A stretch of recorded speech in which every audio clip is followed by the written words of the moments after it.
Hello everyone, welcome to my channel Selshans Easy English in Tamil.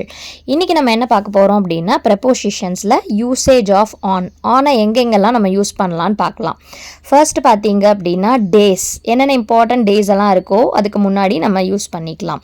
So example sentence பாத்தீங்க அப்படினா I was born on Monday. Mondayங்கிறது ஒரு டே இல்லையா? So இங்க on தான் use பண்ணணும்.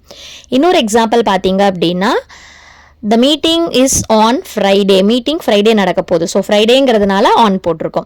அடுத்தது பார்த்தீங்கன்னா சர்ஃபேஸ், ஒரு பரப்பு மேலே எது இருந்தாலும் நம்ம ஆன் தான் யூஸ் பண்ணணும். The book is on the table.